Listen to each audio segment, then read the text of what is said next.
So just a very brief introduction to what amyloidosis is. It's a disorder of protein folding in which a variety of predominantly blood proteins are able to adopt an abnormal conformation or to aggregate in a highly ordered fashion to form so-called amyloid fibrils, which take on new biophysical properties.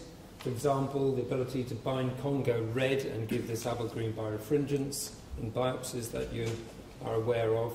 But amyloid fibrils also interact with glycosaminoglycans, and they bind the normal blood protein, serum amyloid P component, SAP, which we have hijacked to radio-label and to develop as a nuclear medicine imaging agent.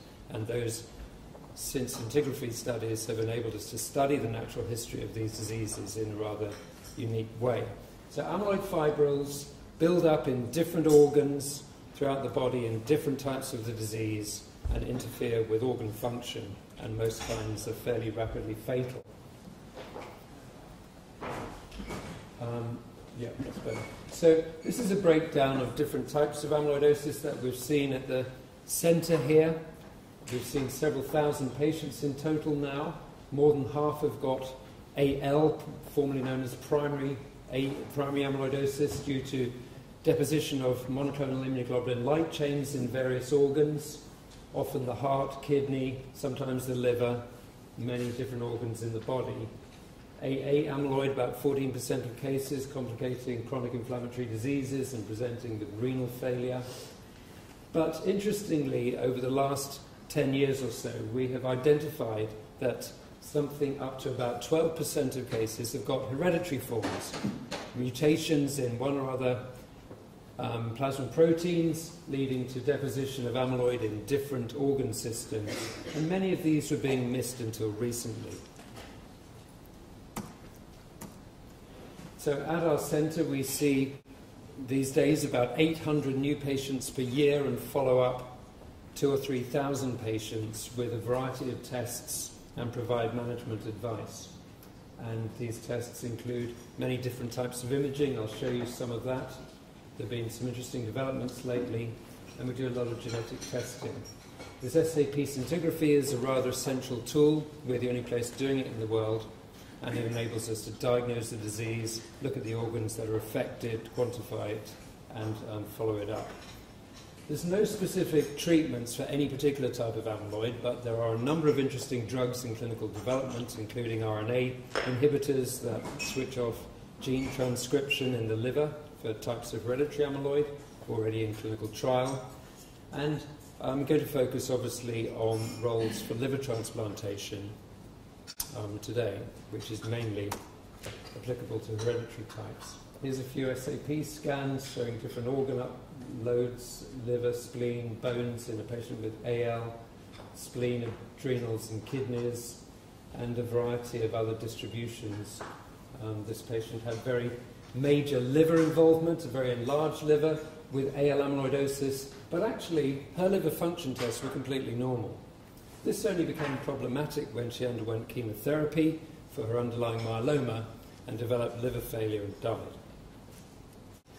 Echocardiography is an essential tool showing a thick-walled heart, but even with these very clever new sophisticated strain methods and so on that give particular insights into cardiac function, echocardiography cannot tell us how much of the thickened heart wall is amyloid and how much of it is muscle. We're working with James Moon at the Heart Hospital in UCL, who has developed a very interesting technique using gadolinium infusions, whereby one can see at equilibrium,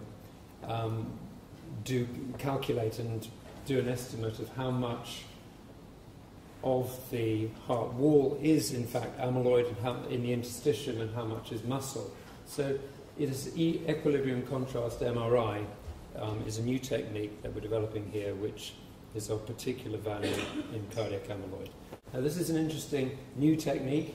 This is a very old tracer. DPD is a bone scan tracer, developed 40 years ago, seldom used anymore. Other diphosphonate tracers are used. But for some reason, this tracer localizes to transthyretin type amyloid in the heart. normal bone scan in patients with increasing amounts of transthyretin amyloid in the heart. So in fact you can see very little bone uptake. We don't understand this, but this is the commonest type of amyloid for which liver transplantation is indicated, and this DPD scan has given us a wonderful new insight into cardiac involvement, which occurs in both wild-type transthyretin amyloid and mutation-related transthyretin amyloid, which is the cause of the syndrome known as familial amyloid polyneuropathy. Amyloid deposits can regress if the supply of amyloid protein is cut off by anti-inflammatory treatment in AA type, for example in rheumatoid arthritis here, or in a patient with AL amyloid who has done well following chemotherapy directed at their myeloma. So amyloid deposits can slowly regress, and that has been an important encouragement for some of the liver transplant work. So liver involvement in acquired AA and AL amyloidosis is quite common, often subclinical. Hepatomegaly may occur even with normal liver function tests. These livers bleed following liver biopsies, and therefore transjugular method is preferred. But this rarely progresses to liver failure. It does occasionally do that in AL amyloid, and to my knowledge, less than 20 patients in the world have ever had a liver transplant as supportive treatment for liver failure. And most of them have done exceedingly badly because of other organ involvement and the need for them to go on to have additional myeloma-type chemotherapy. So liver transplantation in amyloid has mainly been in the setting of hereditary forms. Hereditary transthyretin amyloidosis accounts for 3 to 5% of patients seen here. Usually presents as this familial amyloid polyneuropathy syndrome from age 30 to 60 upwards, peripheral neuropathy, autonomic neuropathy, and with some mutations, cardiac involvement. The liver is the source of at least 98% of the genetic variant transthyretin protein, and we worked with liver transplant colleagues in Sweden in 1990 who were the first to have the courage to go ahead and perform liver transplants as a kind of surgical gene therapy in this disease.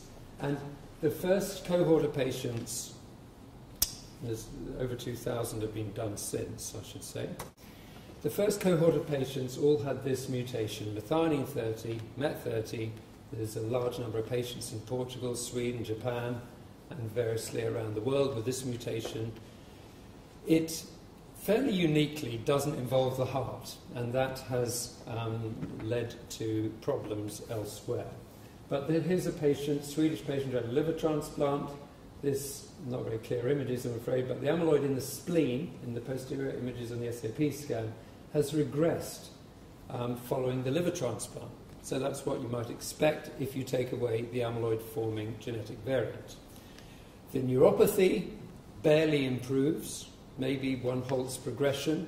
The autonomic neuropathy in some patients seems to get a bit better, but essentially this seems to slow down progression of the disease. So the 10-year natural history to death may be extended twofold. So it's a good indication, and it's the only treatment of any sort of proven value in the common MET30 mutation. However, in the UK and in many other places, MET30 mutation is not the commonest cause of FAP, and in this country, the alanine 60, so-called Irish variant, is far more prevalent. We've seen 100 patients or so with this mutation. They present at an older age, maybe late 50s to 60, that kind of age. Cardiac involvement is almost universal in them. And after liver transplantation, the cardiac amyloid gets worse. Now, we didn't predict that, but what seems to be happening is that when there is 100% normal wild-type transthyretin in the blood, it's laid down as amyloid more readily on top of the bed of genetic variant amyloid that was there before operation. So this is the kind of experiment one isn't able to do in the absence of people choosing to adopt liver transplantation. So no trials, but we have learnt to our cost that this is not a good idea. Here are a couple of twins with another rare variant who received transplants here, and both patients, I won't go into this in any detail, but both patients had subclinical cardiac involvement which has progressed markedly in the months after transplantation. These are DPD scans in both twins showing a lot of cardiac uptake, cardiac biomarkers, and the imaging shows worsening. But peculiarly, things are levelling off after about 3 years. We don't actually understand what's going to happen to these people. We don't really understand the basis for these observations, so we're still learning. Another type of hereditary amyloid, the other second most common sort, is hereditary fibrinogen amyloidosis, which presents as renal amyloid, usually at about age 62, with proteinuria and hypertension, and patients are in renal failure within 5 years. The liver, both in FAP and in this type of amyloid, are usually not involved. There may be a few traces of amyloid in blood vessels, but the liver is not involved, and that is very relevant to the next talk.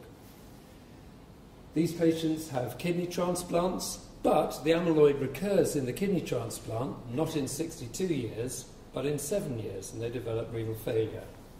A few patients have had combined liver and kidney transplants to prevent the recurrence of renal amyloid.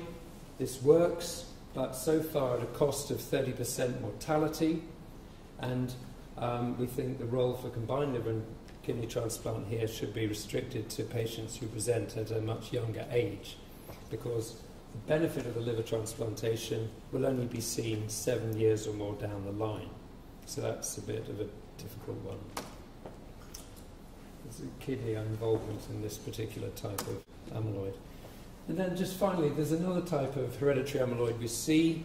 Clinically, it behaves very much like the fibrinogen type, presenting with renal disease. Some patients do have liver involvement, and a few patients have had liver transplants for failing liver function here, and that turns out to reduce the production of the genetic variant by about 50%. Didn't know where ApoA1 is being produced, do a liver transplant, and you learn the answer. And 50% reduction of the genetic variant seems to be sufficient to alter the natural history of the disease. These patients do wonderfully. They don't get amyloid in a few years. We have had patients who've survived for 25 years following organ transplants.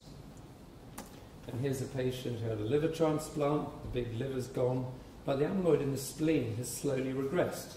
So this 50% reduction in the genetic variant ApoA1 has modulated the course of the disease. So what about domino liver transplant, the topic of the next talk?